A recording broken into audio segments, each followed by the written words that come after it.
evening. I'm Uday Bhaskar. Welcome to Wide Angle. This is a program that looks at contemporary developments that have a bearing on national security, foreign policy, and related subjects and themes.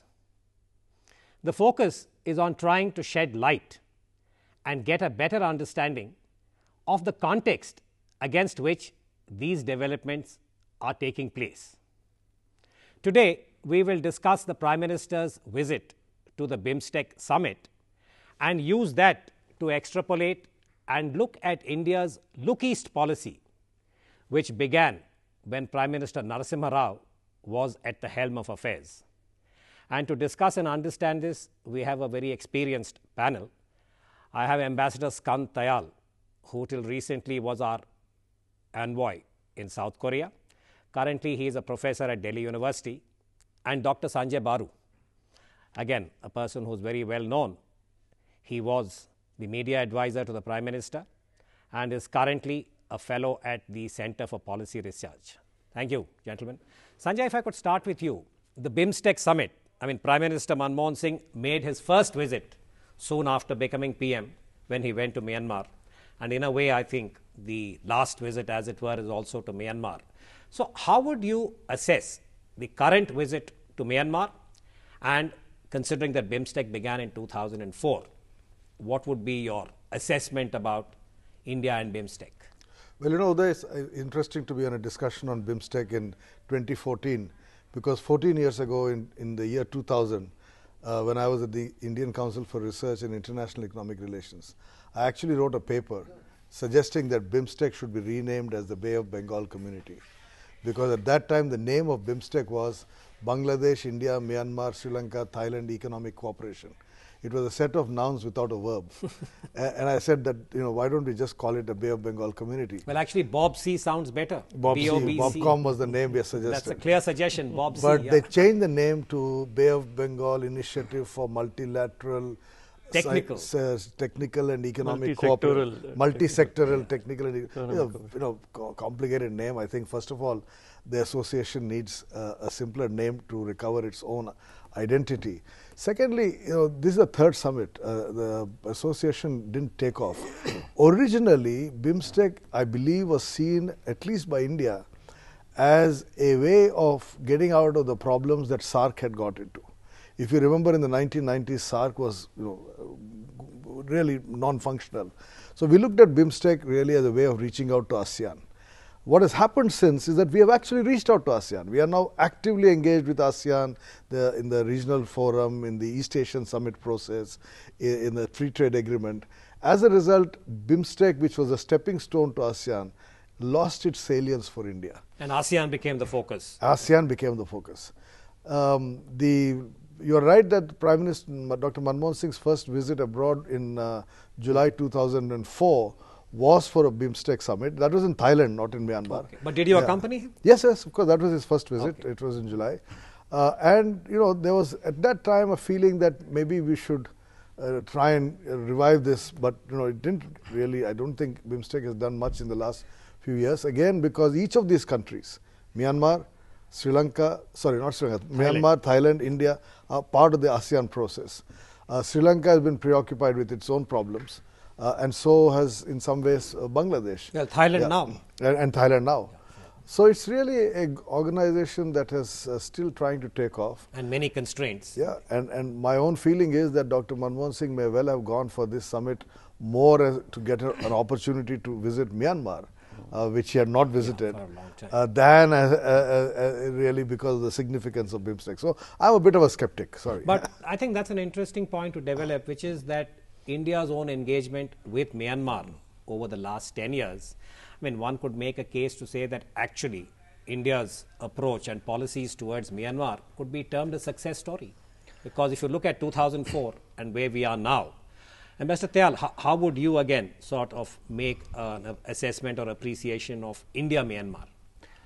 First, I would say that the concept of BIMSTEC seems to have evolved now into some kind of a bridge between South Asia and Southeast Asia, with the inclusion of Nepal and Bhutan also because initially it had started with Sri Lanka, Thailand, India and Myanmar. And the Bay of Bengal community. And Bay of Bengal community. So with the inclusion of 2 Himalayan states, the concept has evolved.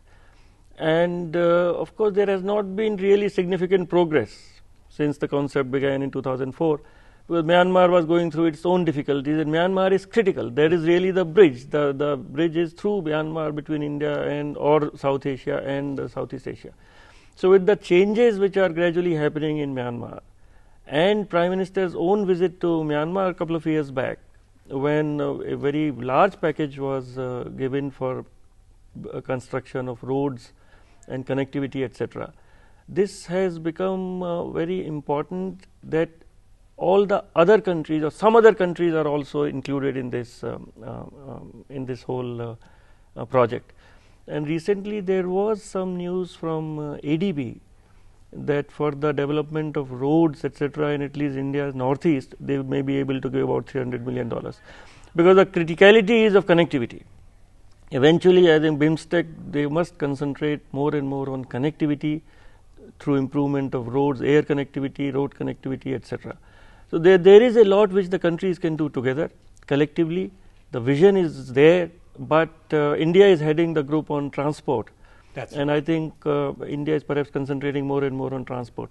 But eventually it is a question of financing, funding, etc. That constraint, and that becomes the limitation for all of us. But Sanjay, if I can come back to Myanmar, if we look at the India-Myanmar relationship going back to the days of Prime Minister Rajiv Gandhi, it is a relationship that has gone through a very, very wide spectrum in terms of the orientation. And the centrality of Myanmar cannot be ignored.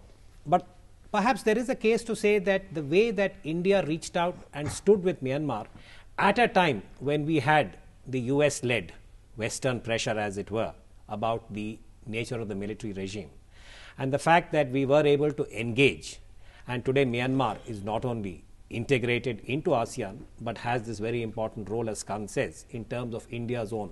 What do you see as the way ahead? I mean, if one had to prioritize India-Myanmar, what would you identify, given your Well, first of all, I agree with the Ambassador that connectivity is critical, because at the moment connectivity is weak. We need much better, more efficient, more economically affordable connectivity. But having said that, I think we have already lost a lot of time in Myanmar. I'm being told repeatedly how both the Chinese, of course, and then the Western companies have moved far ahead of Indian companies.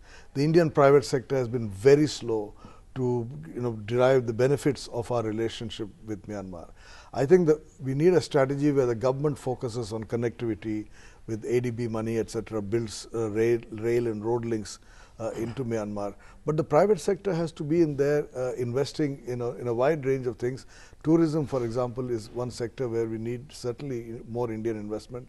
But across the board, I mean, I think the private sector in India has failed in using the Myanmar opportunity and allowed that space to be occupied by a range of countries, including the West, which for a long time was actually shutting Myanmar out.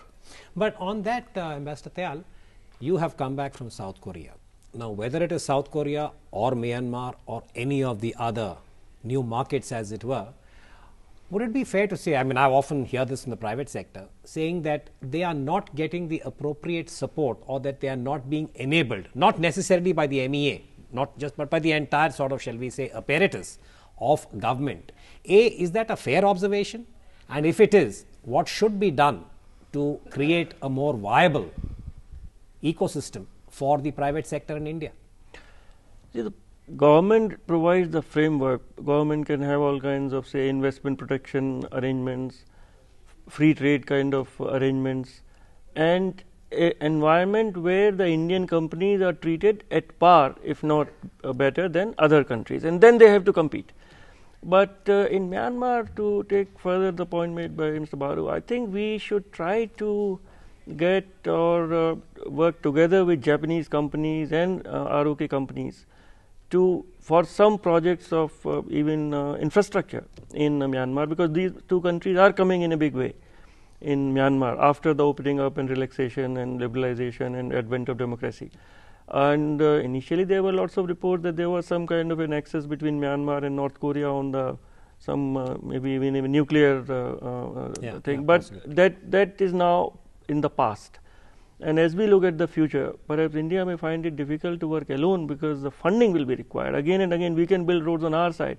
We are building on the Myanmar side also, but they will require much more money, which can only come through ADB or ROK and Japan. And some deep pockets. And some deep pocket, like there is a 1500 kilometer border between India and Myanmar, but there is only one road. The border road where the trade is being done is only through one road. I mean, that has to change. You know, but I think in this summit again, this is a fair point to make, that one of the areas where India has been made the lead country is in connectivity and in the transport sector. And here we have two types of connectivities. One is by land and the other is the maritime. Because those of us who are familiar with the east coast of India, I mean Rangoon, Rangapatnam and the whole sort of ethos of Burma was very, very much part of the east coast of India. I mean, whether they were small ships or big ships, there was a lot of connectivity between Bengal, Orissa, Andhra, Tamil Nadu. And perhaps, you know, there is a need for us to revive or resurrect some of those connectivities.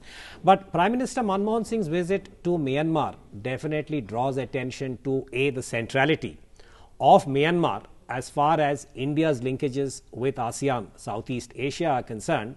And by extension, since over the last 20 years, India has also now shifted its focus. And from ASEAN, it is East Asia, it is Japan and South Korea that are now at the focus or at the center of India's Look East policy.